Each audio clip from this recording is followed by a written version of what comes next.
Welcome to Podadelphia. My name is Dave Diorio. You can find me on Twitter at @fat_lobster.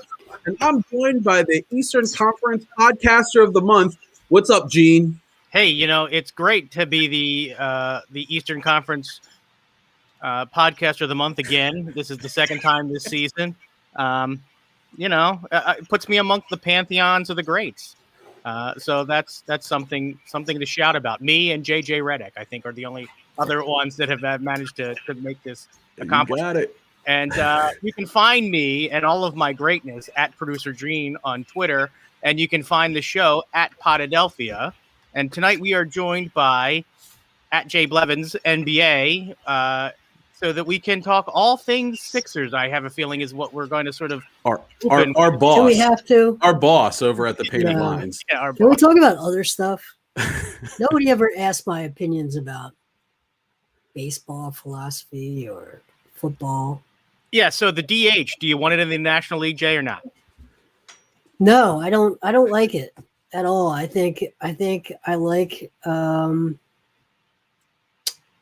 like having pitchers there. I think it adds a new element, not a new element. It adds a good element.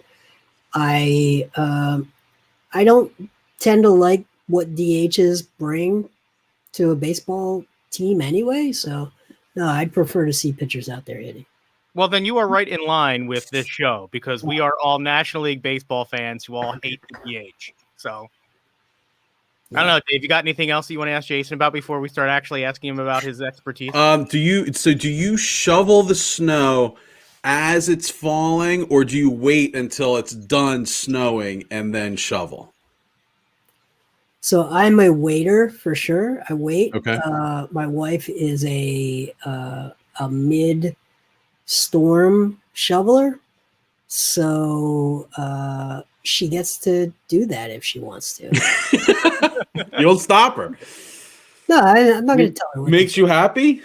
I'm not going to tell her what to do, and I'm also not going to do it just because she thinks it should be done. Right. Right on. I am a mid-snow shoveler. I will be out there in a blizzard shoveling to absolutely no effect whatsoever because it all gets blown back in anyway. Every snowstorm, I'm like, I'm going to learn my lesson this time and just wait, but I can't help myself. I have to go do it. It's probably because I have a dog and I walk my dog, and I appreciate people that shovel their walks. But Sixers are hot.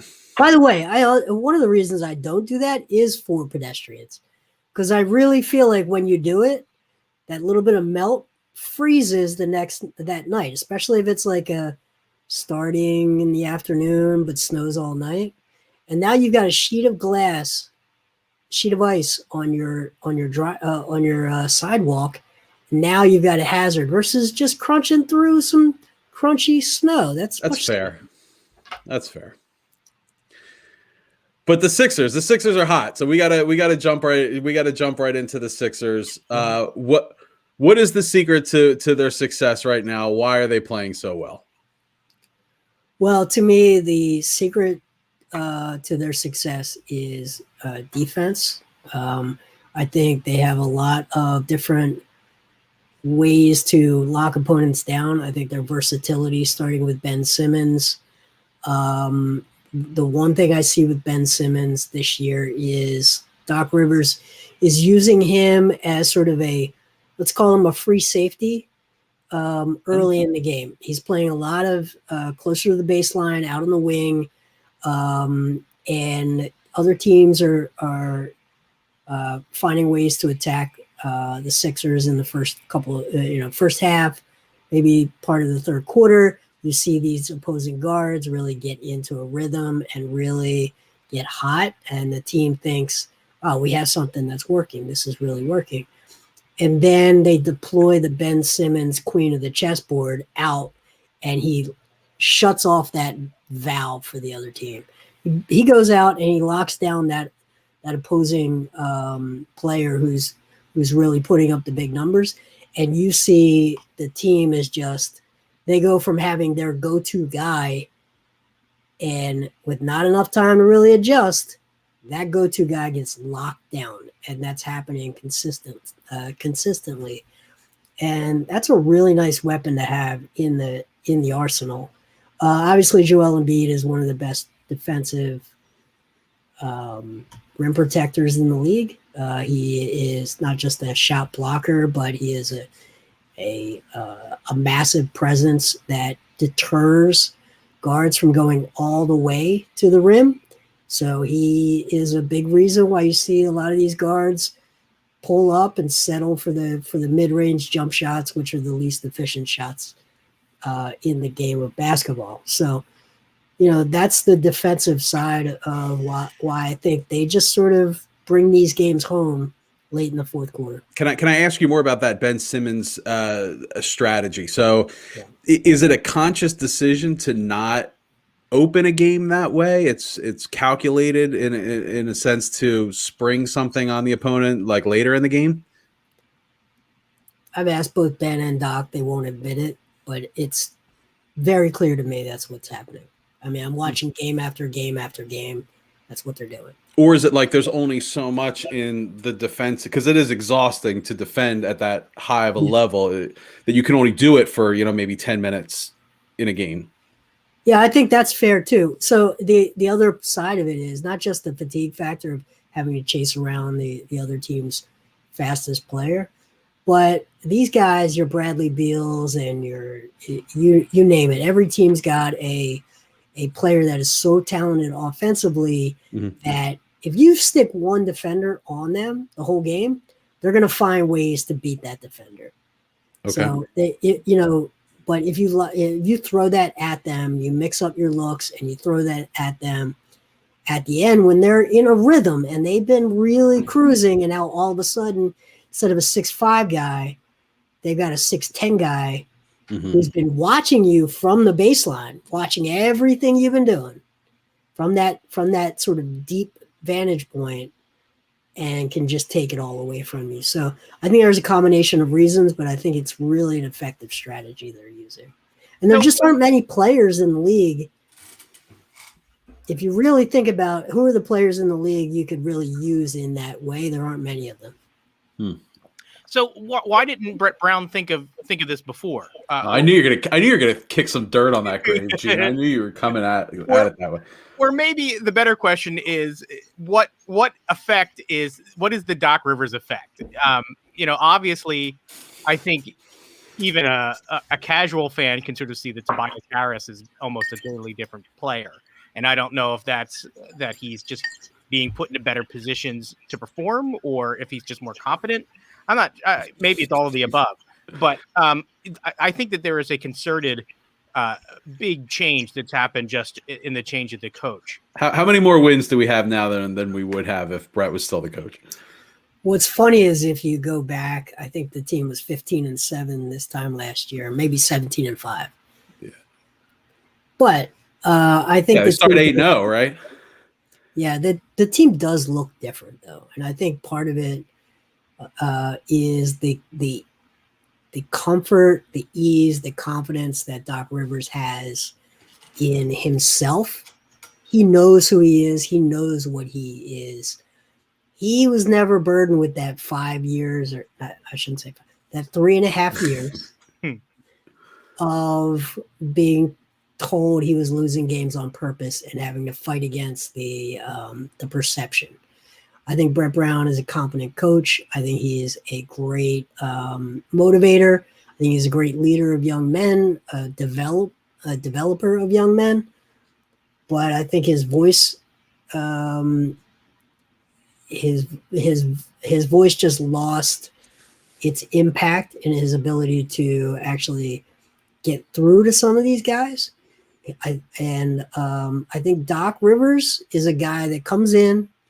He looks and he really understands what the special sauce in the players that he's got is.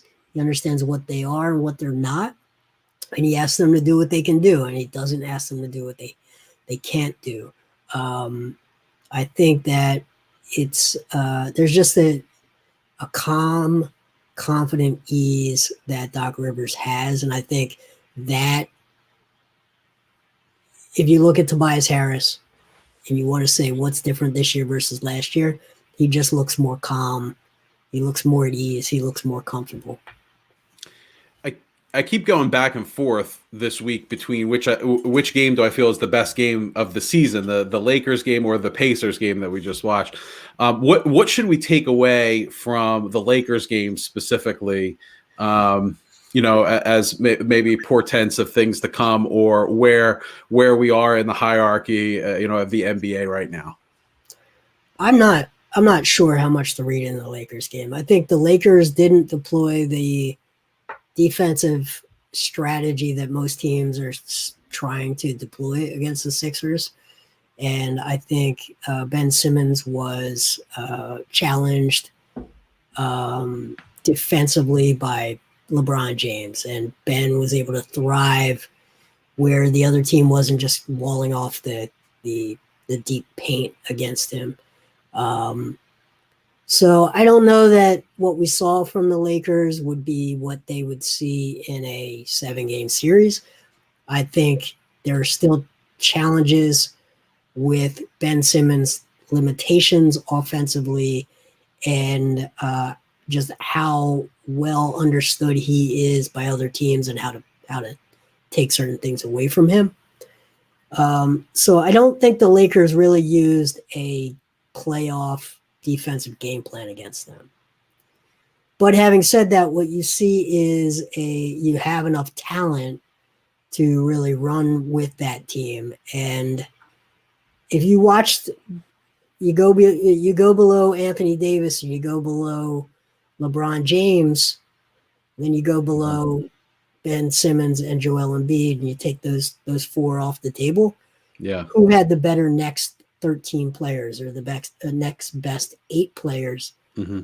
And I think the Sixers match up really well from that third option down. I think they really do with a team like the Lakers. So the talent, I think, is really there.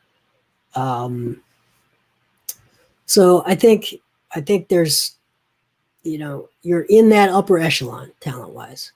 Now the Pacers game, I don't know that you can draw much because you didn't have, your centerpiece. So those kind of games, that's kind of a big deal in its own, right? A road game without Embiid.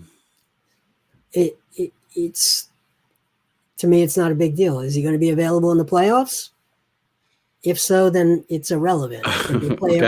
They play every 2 or 3 days. If he's not, you're not going anywhere anyway. Sure. So, you don't have back-to-backs in the playoffs. You don't have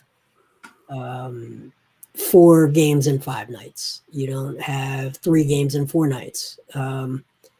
So if he's healthy in a playoff series, all of those things are irrelevant. Now, if they're struggling to become a 4 seed or a 5 seed, and those 3 or 4 losses that you're giving up for rest nights are the difference between home court advantage and not home court advantage, much bigger deal. But if you're, holding people at bay and you're really looking at the 1 seed still, then, to me, it's not that big a deal. Well, I feel like at any given point, half of your starting lineup could be out for a week with COVID. And it makes this season, such like a unique animal to contend with, that like my philosophy is you got to bank the wins any way you can, as early as you can, when you can, because there may be a stretch where you're not going to have, some of your best players available. And the Sixers look what happened to the Celtics. Yeah, and the Sixers have gone through that. There was that stretch where I think it was 2 or 3 games where they were literally right. There was a game we thought that was going to get postponed that wasn't, and probably should have been. And I would hope that if the situation came around, the Nuggets game. The Nuggets game, and the Sixers, or what I like to call the Shake Milton. Was it the Shake Milton game, or no? That was the Maxey game. That was the game that Maxey, I think, went off for like 39 points, and played like 40 minutes. Which was, I thought we were seeing like the second coming of, some sort of superstar there. I still think he's a great player and better even than what we anticipated, and especially getting him at 21. But I guess maybe the other thing I took away from the Pacers game is it was a gut check for some players, I guess, that are sort of further down the depth chart, that they were in a position where, and I hate to to kick dirt again, but that last year, I mean, like you might have seen Brett Brown run out some bizarre lineup to sort of work on a combination that maybe he was experimenting with. But it just felt like they never gave up in that game. And I haven't seen a team close a fourth quarter sort of like that in a long time. What did they go on, like an 18-4 run or something like that to close that game out? That to me was impressive in a mentality or like a team culture sort of way. It may not mean as much ultimately, and it certainly may not be what you would see in a playoff series, but I think it speaks to the fact that the guys on the bench and on the squad really do have that sort of, they have a gut, they have grit. Yeah, and I also think they went to a 2-3 zone. Again, you're pulling the rug out from under the opponent who's gotten very comfortable, and then all of a sudden you come out with something that there aren't that many teams you can play that zone against. You can't do that against teams that can really knock down shot 3-pointers above the break. So the Pacers are one of those teams you can get away with that.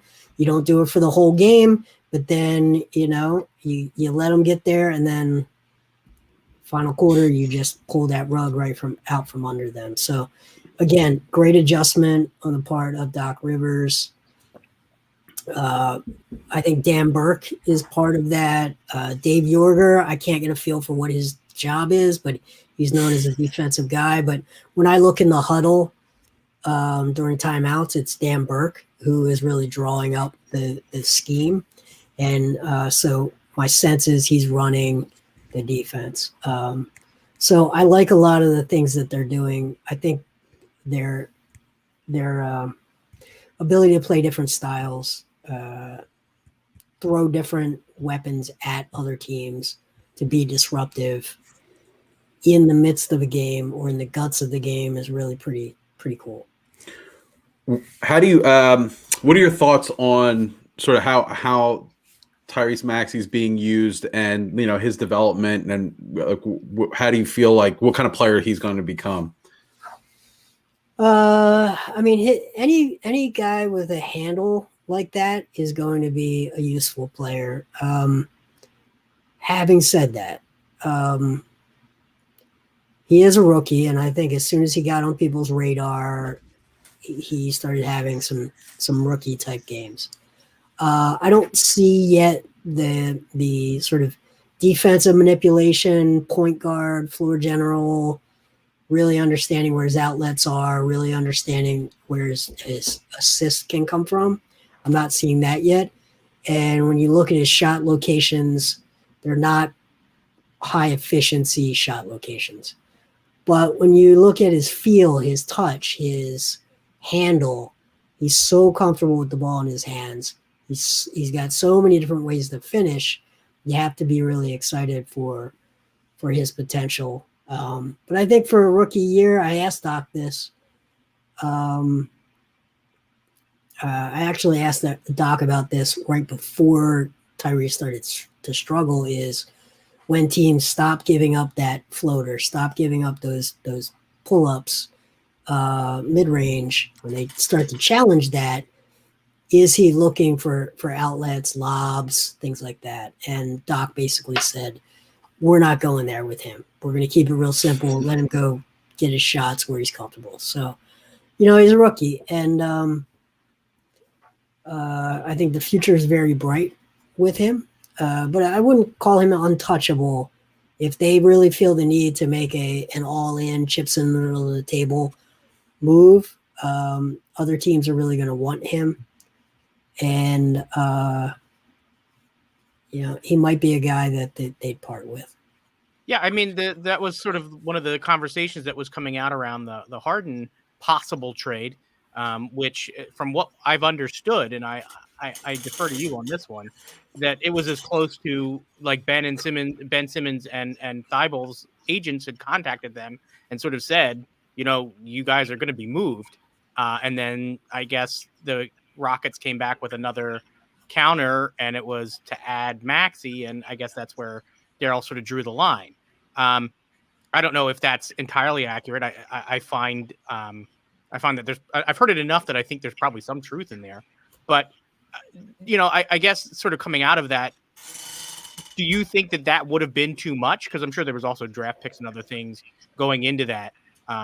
It's starting to, I certainly think that it was the deal looked like it was better coming from Brooklyn to Houston. I feel like Houston got what I would think is the better deal than what the Sixers were maybe offering. But what do you think?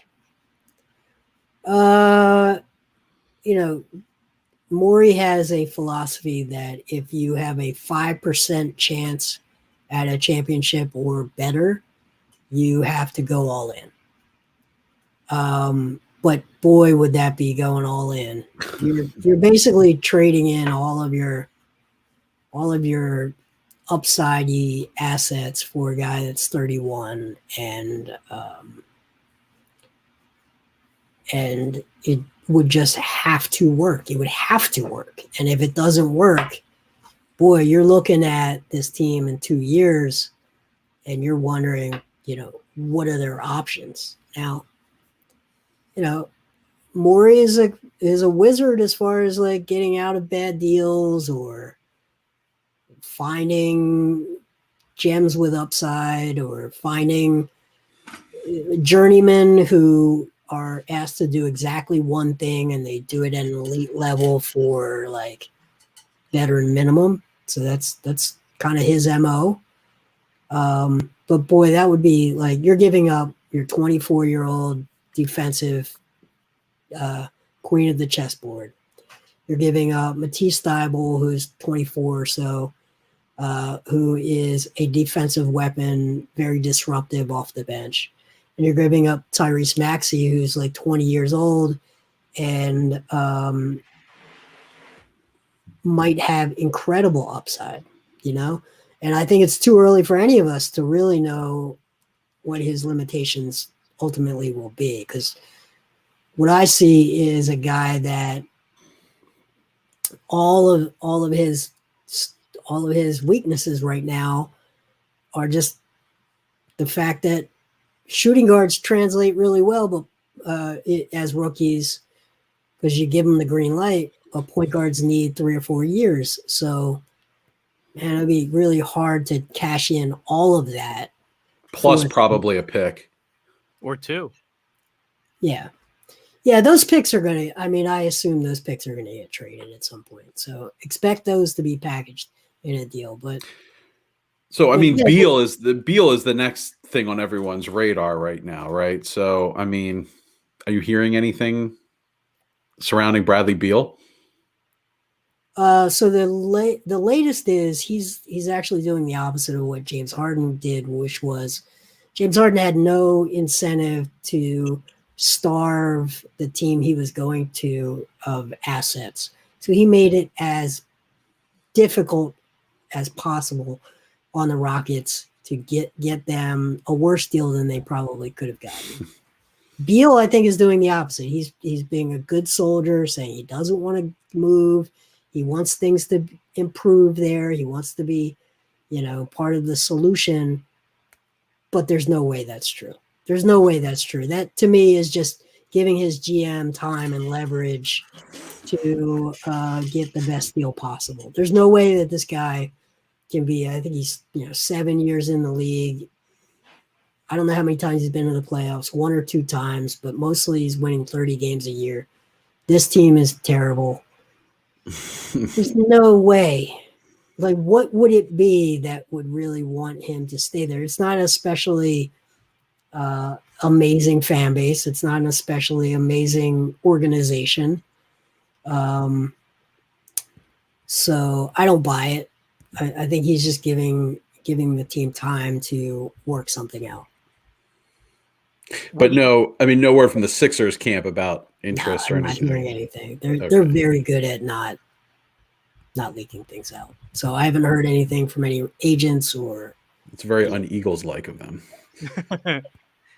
Yeah, I was just curious. I wonder, when we're talking about hypotheticals, is Bradley Beal the guy that you would basically turn to them and say, I'll put Simmons and Thybulle on the table again, if you wanna do it. I mean, if that's the sort of thing where this is what I offered Houston, I'm sort of interested if you'll still make that move.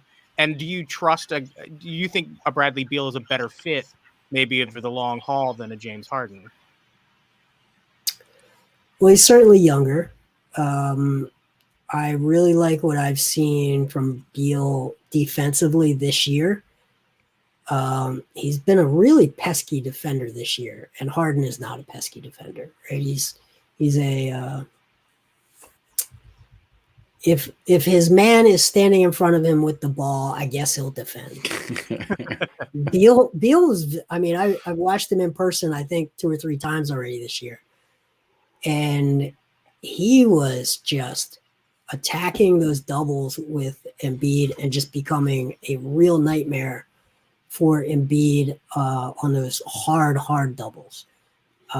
So I think Beal has become a different type of defender than he was earlier in his career. So James Harden is I've had multiple NBA players who just shooting the shit, just talking about the game, have told me off the record one-on-one that he is absolutely the hardest person to guard in the league. So, like, the hardest person they've ever had to guard. So there's that. Yeah, but I mean, like Harden's that ship sailed, and I mean, I would be interested to hear your thoughts on how we match up against the Nets. But real quick on Beal before we get to that, does that even solve our problem? Does that get us over the hump, or does that just solve one problem and create new ones? Yeah. It really comes down to how much they trust his ability to defend, because it changes their defense entirely. It just totally changes the way that they are approaching game. Everything we just talked about, with their defensive approach, pulling the rug out from teams, that goes away. You don't have those weapons. You don't have a Thibault. You don't have a Ben Simmons to shut off the valve. But on the other end, you have just a much cleaner fit night over night when if a Joel Embiid is not out there, you are not completely crippled offensively. Because right now, so much of what they do is built around the gravity that Seth Curry and Joel Embiid have. It makes everyone else's life easier. When Embiid's not there, it just becomes let's just make Ben Simmons drive into 4 defenders 6 feet from the basket and then jump his passing lanes and jump his routes and get pick sixes, and that becomes the game you're playing. So I think on nights that Embiid sits, you'd have a much more functional looking roster. The way that everything is right now, it's such a well-oiled machine. It all has to be in place for it to really look elite. And when it's in place, it looks great. I just think it gets a little simpler and a little more traditional with Beal. So what do you think the Nets are our biggest competition when we talk about the Eastern Conference as a whole? Yeah, I do. Yeah. I do. Because I think that you watch the Nets, they lost to Bradley Beal by the way the other night. After that Pacers game, I watched the end of it. And they're not stopping anyone defensively. So they were like, all right, well, let's see. We'll go 145, 144, and let's see who wins. Right. They're not gonna have that attitude in the playoffs. So I do think that they are virtually unstoppable on a night in and night out basis on the offensive end. And I just have to assume that the buyout market will solve some of their problems defensively. And then just the intensity and the focus will make them, a team that can win a game 132-125 instead of trying to win 145-144. So I think they're the biggest. I'm not a believer in the Bucks. I think the Bucks are a playoff flame out team every year just because of the way Right. that we talk about shutting off the valve. Like they have such a beautiful style of play, and yet such a predictable style of play that against elite teams that have time to really game plan for it and focus on it, they just don't have option B and C to play a different way once you stop option A. The other teams are like, what are we talking about? Boston, I just don't think is up there talent-wise this year. I just don't think they have it. And who else? The Heat. I was never a believer in the Heat. They proved me wrong last year to an extent, but I think the Jimmy Butler show has a shelf life. Yeah, as we know all too well.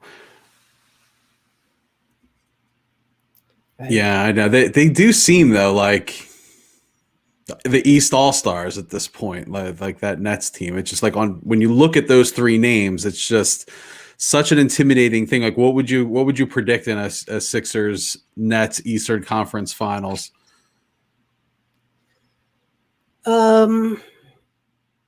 Yeah, I think I'm trying to go through in my brain who's guarding who. Mm-hmm. Right? So you start with Kevin Durant. Who is going to guard Kevin Durant? Throw out Harden, put anybody on Harden, he's going to eat them. Trouble, so you put Seth Curry on Harden if you want to. Because he's eating anyone alive for most of that game. So who's guarding Kevin Durant on the Sixers? That's a really hard question to answer. But then you look at the Nets and Joel Embiid. How often does he get DeAndre Jordan in immediate foul trouble? And then who's protecting the rim for the Nets? And then does that open up Tobias Harris drive down the lane? The Ben Simmons track meet to the rim. So I think the Nets can be broken easier than the Sixers can be broken. But who is guarding Kevin Durant? That is a huge question. Yeah, it'll be interesting game Saturday night. That's one you definitely have circled on the calendar. So and maybe the name we haven't talked about. Do you think that Kyrie is going to sort of stay on the reservation, sort of for the rest of the season? Do you think he's sort of had his? No, it's. Gene, you're not allowed to say "stay on the reservation" anymore. Oh, is that offensive? Stay with the program, maybe. Maybe that's a little less. We're gonna change our name to the Philadelphia Podcast before long to keep up with that stuff. But we hear that you see him kind of without it, not uninjured, leave the team, and everybody sort of stuck with the party line. But I think eventually, if these sorts of things keep happening, you might see a sort of a disruption, certainly to the chemistry. And I wonder if that was sort of why the Nets felt they needed to go and get Harden, because they weren't sure that they were going to be able to keep three together, so they wanted to have sort of a guaranteed two. I mean, you have a team of like the core is three prima donnas who demanded trades. It's like, what kind of team cohesion and loyalty can you have out of a group that's sort of found themselves together in that way? Most people have listened to me know my Kyrie Irving take, and it boils down to this. For 46 minutes of a game, he does not make a basketball team better. He just doesn't. It all looks great. It really does look great. On SportsCenter, he's going to give you a bunch of highlights. But for those first 46 minutes of a game, he does not make an NBA basketball team better. It's proven. However, if you have good enough players that can keep you in the game so that you're close with 2 minutes left, Kyrie Irving is the player you want taking you through those last 2 minutes. He's one of those guys.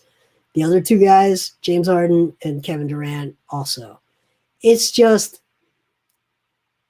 I think he's got a little bit of the JJ Redick sort of smugness, galaxy brain stuff, where he's on such a different level you couldn't possibly understand him, and I think that puts off a lot of teammates and puts off a lot of people.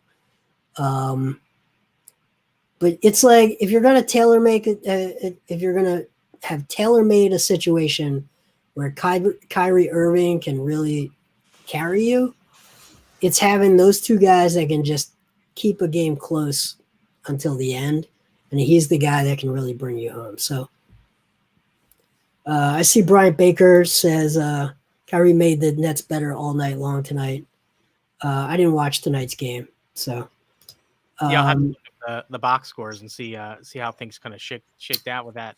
Well, I don't think you can see it in the box scores with Kyrie. I really don't. And I've talked with NBA players about this. They agree with me. A lot of them agree, as a point guard, as a leader, as someone who builds and constructs a team and holds it together and delivers wins, he's not that guy. There are a lot of better, leaders out there. But yeah, that last 2 minutes, he's very tough. Before we move off of basketball, Jason, anything you want to plug or talk about tonight? I do, actually. So it's Black History Month. So one of the ones I want to highlight, and it does have a little bit of tie to basketball before we move on. Nice. I was able to cover the Tobias Harris draft, which was a really cool event about a little over a year ago. He donated $1 million of his new contract for last year to 10 different nonprofit organizations, and one really stuck out for me because I'm a big believer in it, and that's the Center for Black Educator Development. It is based in Philadelphia, based in Pennsylvania, and their mission really is to put more Black teachers into our school systems. And I think big part of their mission statement is just giving young people of color someone that they identify with in the classroom and can look to for the future.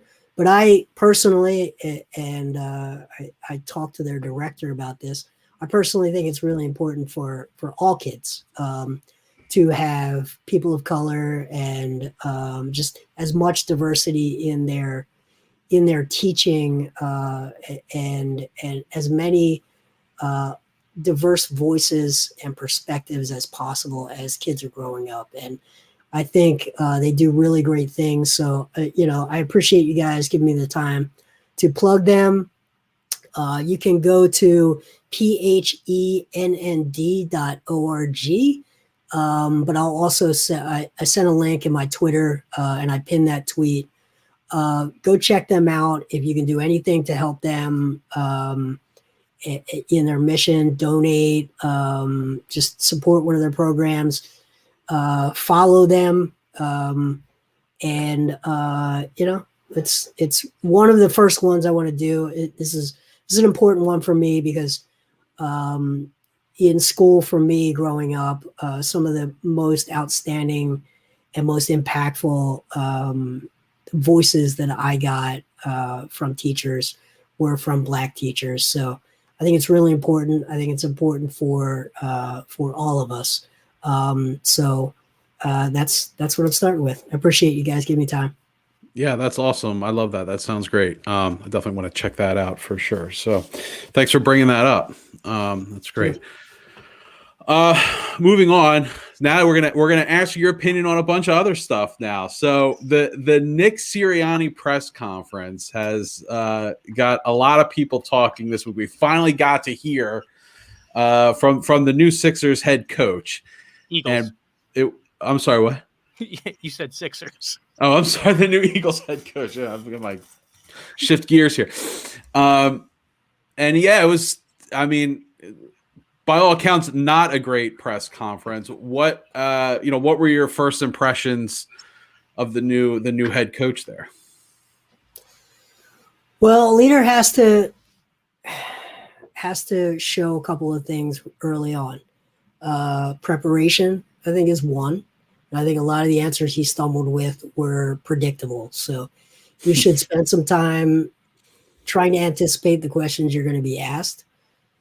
And confidence, right? So we talked about Doc Rivers and just the ease and the comfort. And you could almost feel as the years went on with Brett Brown, where he became less comfortable in his job and he became more pleading with things. I worry about putting this coach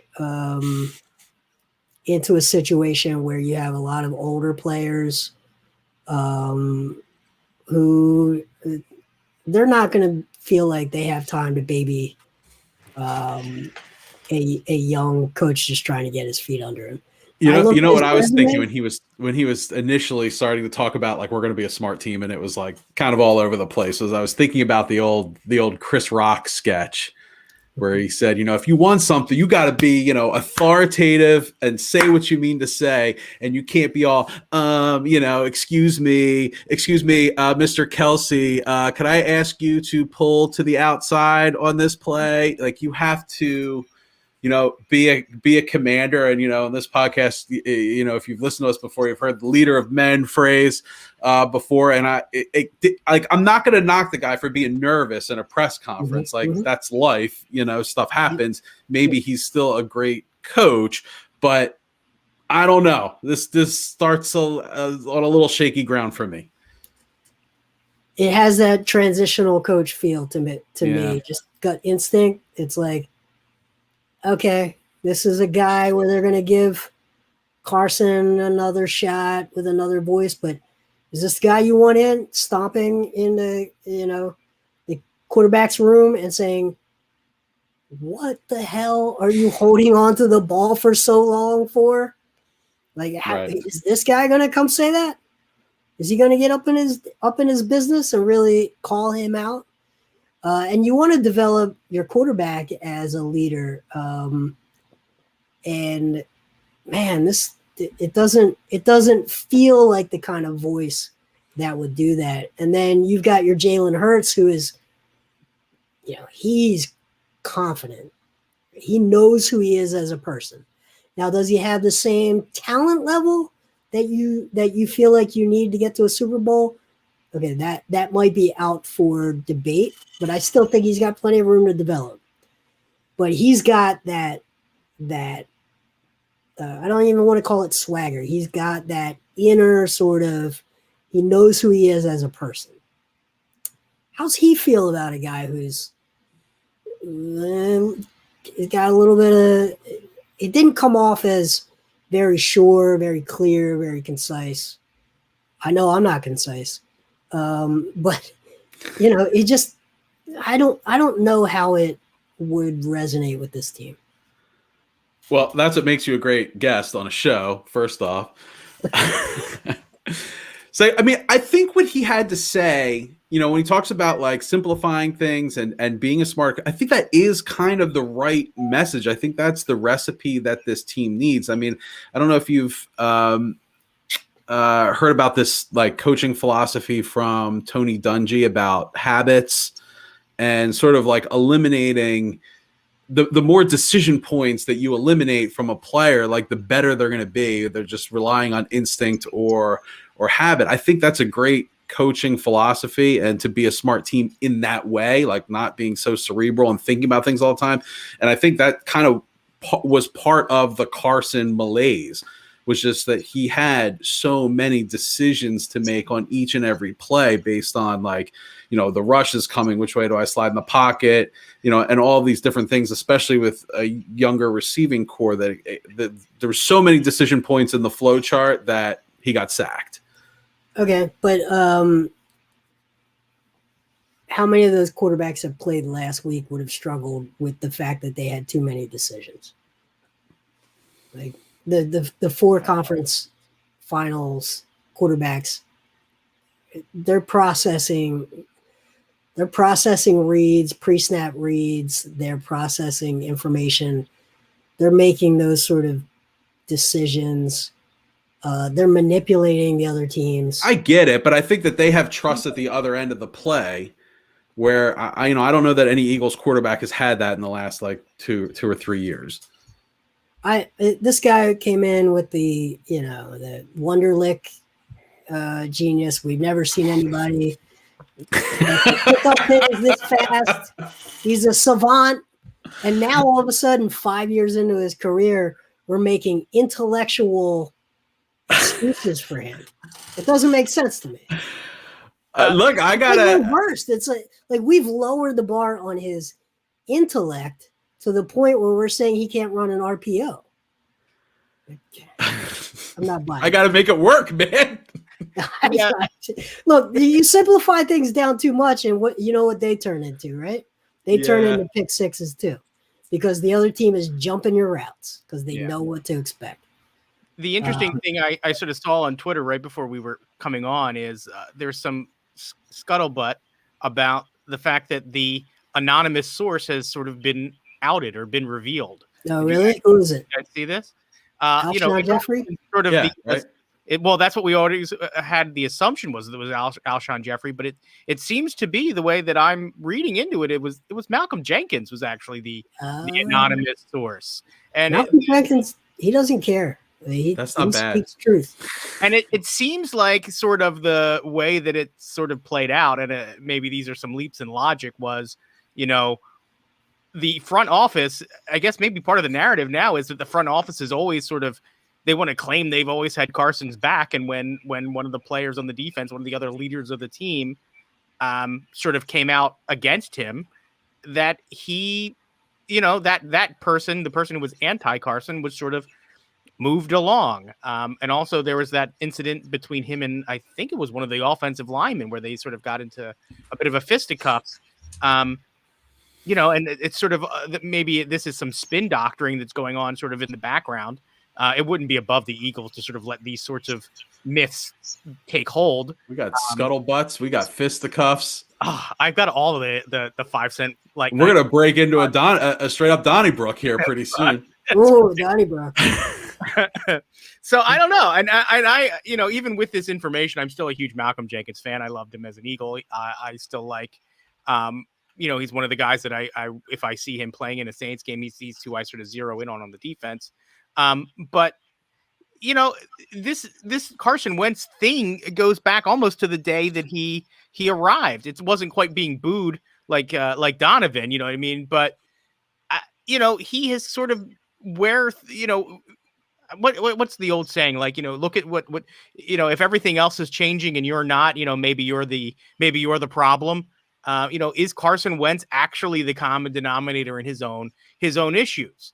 It seems like there's a lot of pieces sliding around him, and he's sort of going the other direction. And absolutely, we've all tried to sort of resurrect him in our own minds, but when it comes down to it, the only guy that can make the difference is going to be number 11 when he's out on the field again. And I don't want to hear that there was no preseason or anything. Nobody had a preseason. So, well, maybe there's room on the apology card for me to add Malcolm Jenkins' name next to Alshon Jeffrey and Josina Anderson when I send that apology card out. Back to the coach real quick. This was an actual quote from his press conference. As far as the starter, I haven't really thought about that yet, and naming a starter. That hasn't even crossed my mind. Dude, I don't buy that for one. Well, of course you don't buy it, but I mean, like, dude, you're actually going to try and say that? You're going to float that out to Philadelphia media. That's what I mean. Occurred to me. Lack of preparation. You didn't know that question was going to be asked? You didn't know they would ask that question? They're going to be asked a question about your starter. I'm surprised Jeffrey Lurie didn't hand him an index card with like how to respond to that question. I would have expected him to like sort of pull it up on his phone and be like, right now we are evaluating all of our different options. And oh crap, Jeff, that's a typo. I don't consider know how to myself. answer that question. I'm not a gotcha question guy. That's not how I approach press conferences at all. Right. But yesterday, I was interviewing a G League two-way guy, Rajon Tucker. Okay. And I asked him a very simple question, since everyone during media day was saying, we're going to replicate what the Sixers do. We're going to replicate what the Sixers do. I asked him who he really compares himself to as a player in the NBA first. And he said, Victor Oladipo. I said, okay. Now, when it comes to your role on the Sixers defensively and offensively, where do you see yourself? And he said, I have no idea. I don't really have an answer for that. And my response was, well, think about it, because next time I talk to you, I'm asking you again. That's literally what I said. So if this poor never watched two-way guy, who they are. What's that? He might as well have just said, "I've never watched the Sixers. Do you have any?" Well, I mean, wouldn't he be playing like the so and so role? Like I played the Tobias Harris role in this offense. What is the role you play? If they, I've heard from your GM, I've heard from your coach. You're going to do what the Sixers do. So which one of these guys is your role? Right. He clearly hadn't been told yet, and I'm not slamming him. What I'm saying is, who's your quarterback is like, there's no way it didn't come up in the job interview. There's no way they didn't spend 45 minutes talking about the options at the quarterback. There's no way you could walk into a press conference not knowing you'd be asked that question. You weren't up until 4 a.m. thinking about all of the questions. I know every interview I'm ever in, I try to predict what I'm going to be asked and go through my mind. What am I going to say about it? This isn't improv comedy, right? Right. Even improv comedy people sort of prepare their little bits, right? That can fit into a lot of different things. It's just, I cannot believe he didn't even have a scripted nonsense answer, a non-answer. Right, or like Chip Kelly would have been like, Carson Wentz is the quarterback for the next 99 years. Don't ask me this question anymore. When it changes, I'll let you know. Hey, by the way, I do have a hot take. As much as people hated Chip Kelly, you watch that Eagles offense, they kept a lot of the Chip Kelly elements in that offense, and a lot of those elements were the ones that were still working.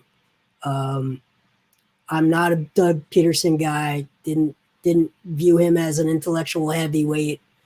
I think what he did was took a very stressful, dysfunctional chemistry situation from Chip Kelly, lowered the temperature, made everybody feel good, and that translated into huge success. But I think Chip Kelly should get more credit than he does for that Super Bowl. Just saying. And I also feel like Chip Kelly was the best press conference since Buddy Ryan. Well, maybe Ray Rhodes was a little bit, I use that. Okay. I was having dinner at NovaCare with Dave Spadaro and Howard Eskin. And I brought exactly that up. It was during the Chip Kelly years. And I said, he's like the offensive Buddy Ryan. He's got that same sort of, and Dave Spadaro says, he's an asshole. He's the worst. This is like, 2 years in to the Chip Kelly experience. He's such an asshole. He's the worst. He won't even make eye contact with me in the hallways. I was like, oh, okay. I guess we have maybe we have a problem. I mean, he had some gems, like, we're from Philadelphia and we'll fight and we fight, he was gold. He was gold. He was gold for the Inquirer and the Daily News and Sports Talk Radio. Spadaro is sort of the mouthpiece of the team, so not gold for him. Yeah, made his job a little bit tough. Wouldn't even talk to him. It's funny.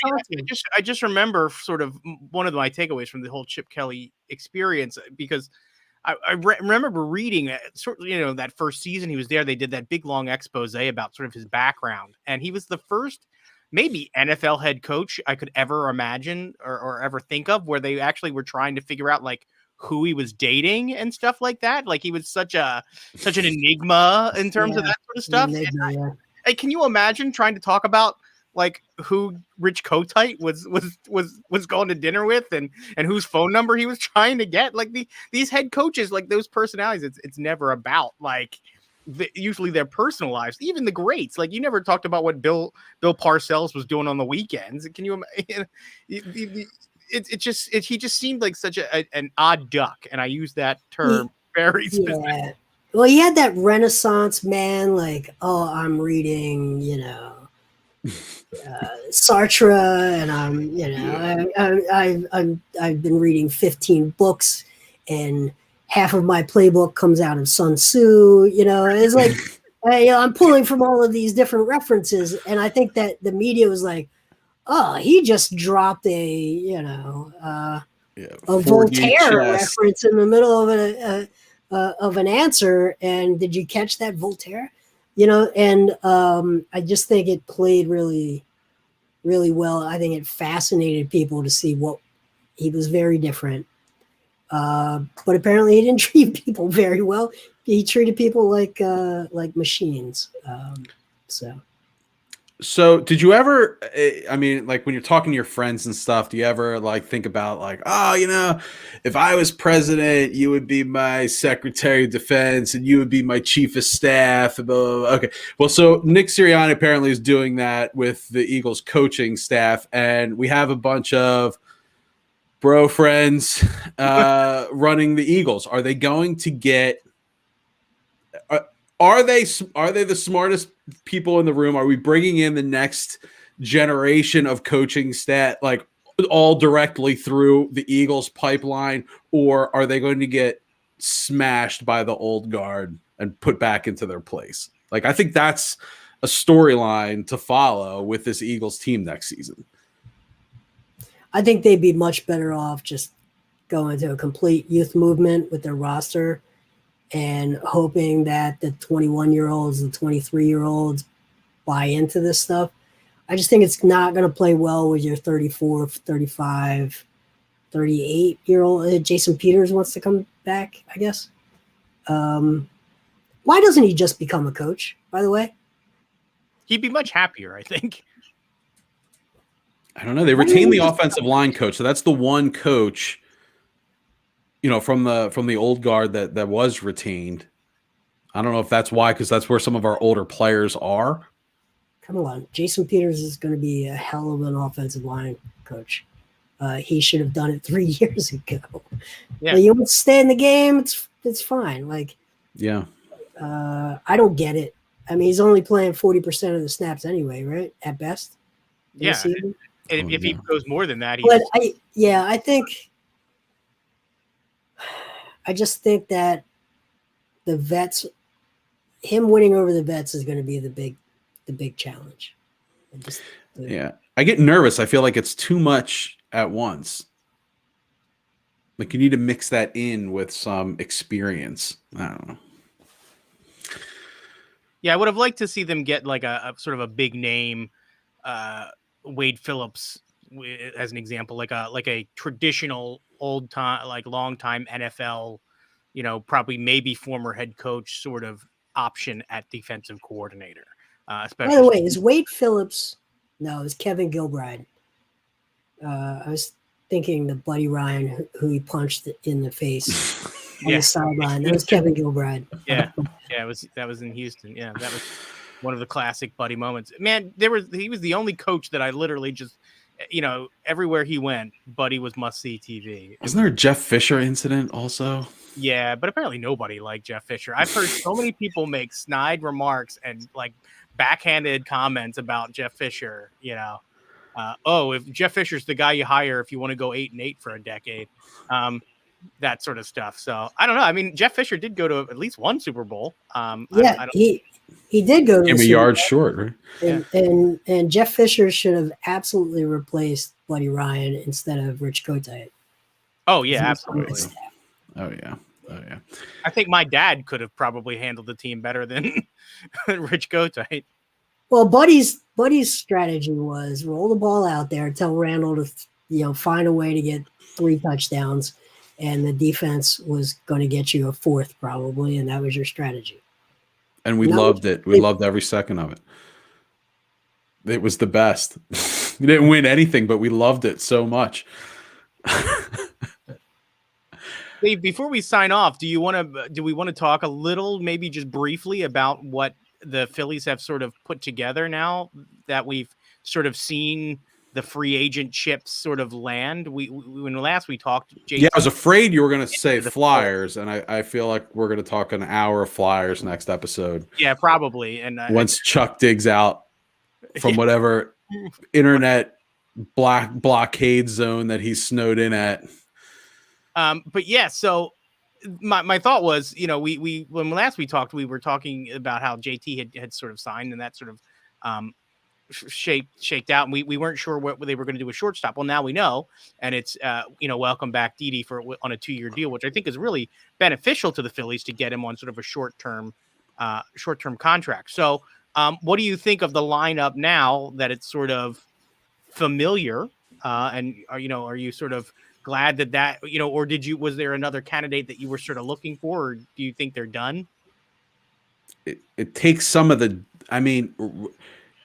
signing free agents that essentially get you to run it back doesn't do much for me in the excitement meter. It's like, okay, so we have the same team that we had last year with a better bullpen. Okay, it's a better team this year than it was last year on paper.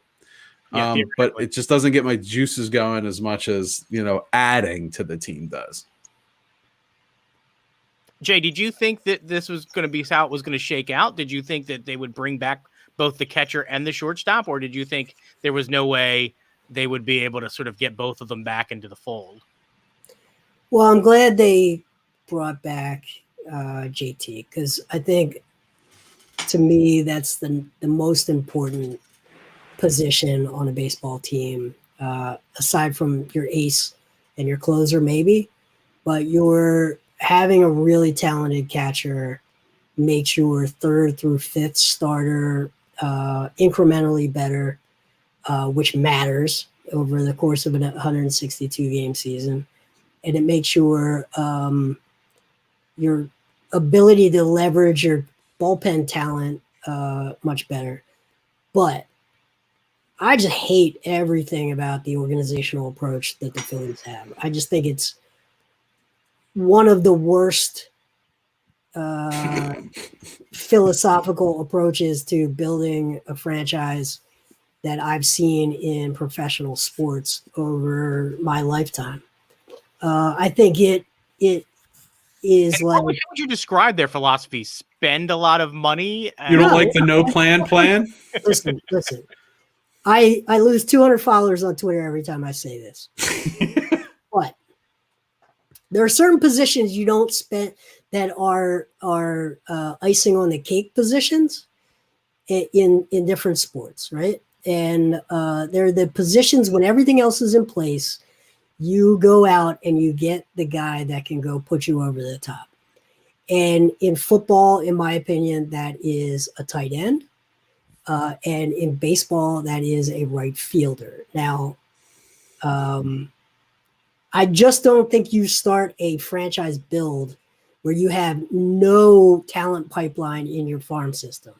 You have a farm system that is not going to bring you that upswell of talent that is pushing for playing time over the next 13 years. I guess the next 11 years, we burned 2 years of this contract. You don't start with a right fielder. That's just I know the argument, which is when a superstar hits the market, you got to get the guy. But you can't, in the next breath, talk about your limitations financially. You can't do it. If you're going to go spend that kind of money for those kind of years, then you need to spend an extra $5 million developing a real scouting organization. And they have a trash scouting organization They have virtually no presence in Latin America. They're like one of the they're just they don't have a good scouting approach. So they keep finding these, the Mickey Moniacs. Like you're drafting a Mickey Moniac because instead of, I don't know, a guy with real upside. Well, we talk about Ronald Acuna Jr. on this show and how the Braves just have made out with him, and then the deal that he got was essentially peanuts based on today's standards for a perennial MVP candidate. It's just absurd, and it's totally accredited to their Latin American scouting team. Exactly, and look at the Marlins win 60 games, World Series win. And then they can't afford it. So they tear it all down. They trade everybody away. And then they go for another 5 years of winning nothing. And then they go back to push for a World Series. This team feels like maybe we can squeak in with 87 wins. Right. Where's their path to 100 wins? So what are you doing except burning a superstar in the league's time away? And I get that Philly loves his grit. I know they love his personality. If he stayed a catcher, which he wasn't in high school, I'd have a completely different opinion. Even if he was a first baseman, I'd have a different opinion. But I just don't think he is the starting piece of building anything of significance. Well, I think if he was still a center fielder too, it would be a bonus too, because that's kind of generally the philosophy is you build through the middle. So you talk about build through the middle, exactly. Pitchers, right. catchers, the middle infield or center fielder, and then you go out to the corners from there. So yeah, it is a little bit backwards. Yep, it's literally the last position.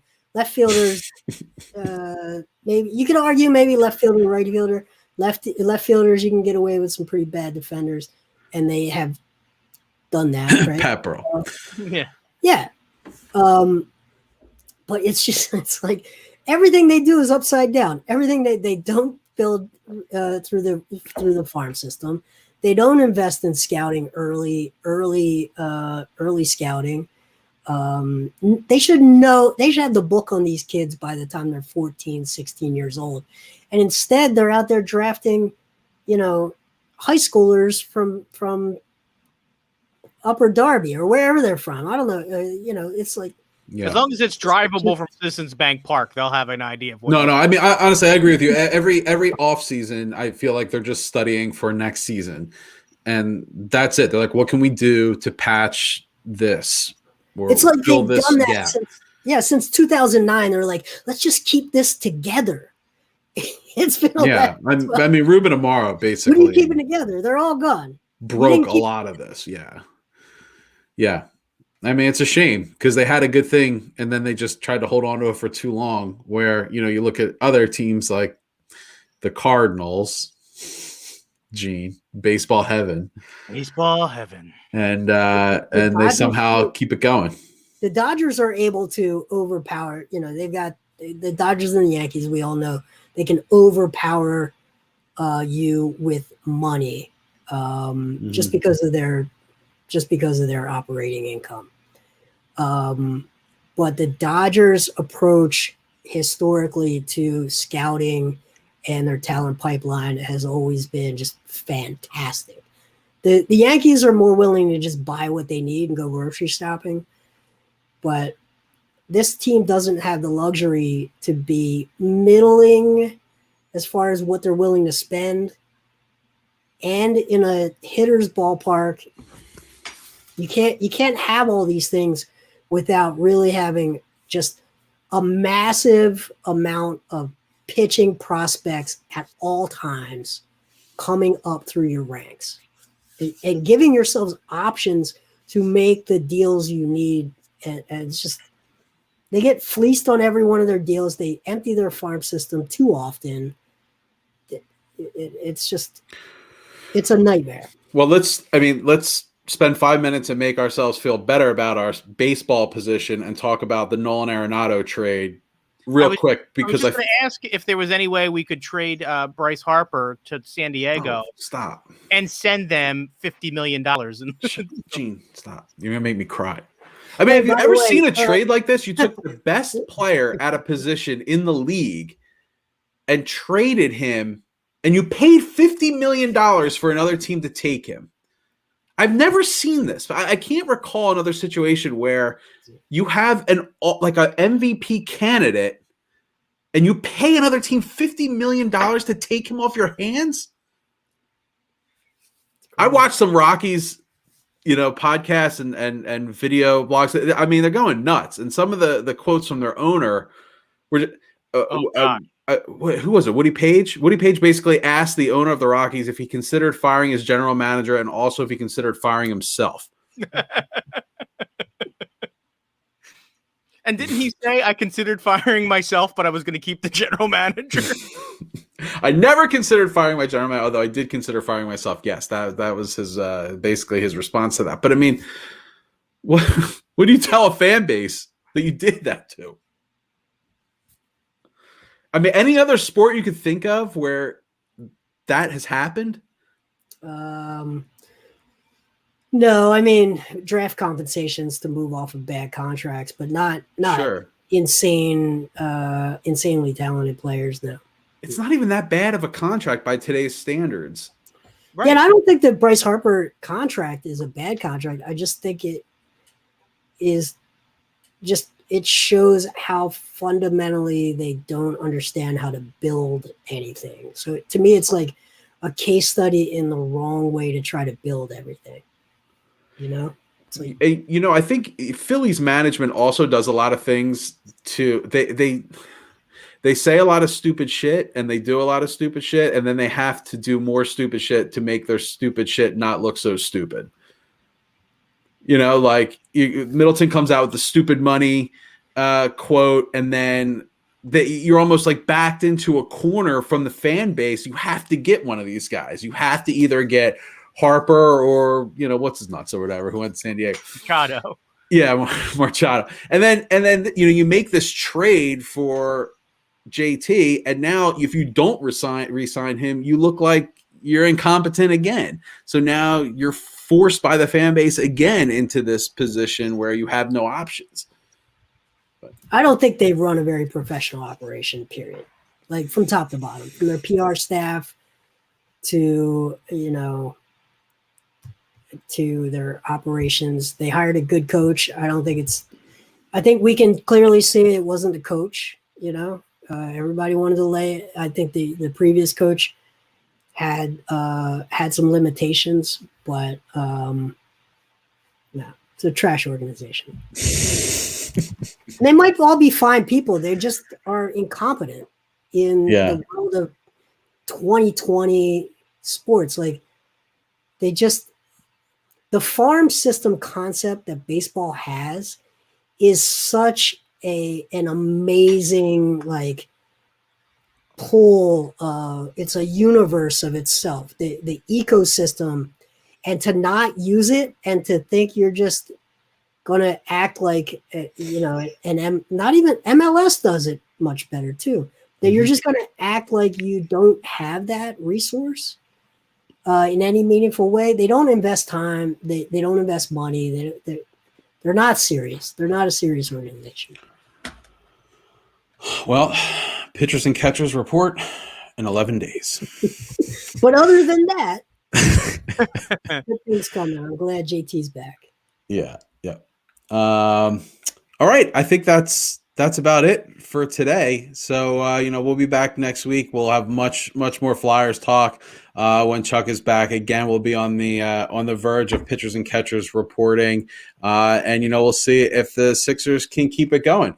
So please, if you haven't done so already, remember to rate, review, and subscribe to the show on iTunes or wherever you get your podcasts. Also, check us out on social media, Facebook, Twitter, and Instagram. Just search Podadelphia. Be sure to follow the Painted Lines channel on YouTube and check out thepaintedlines.com for all of your Philly sports coverage. I got it all right there. And until next week, have a great day at work, everybody. We are out of here.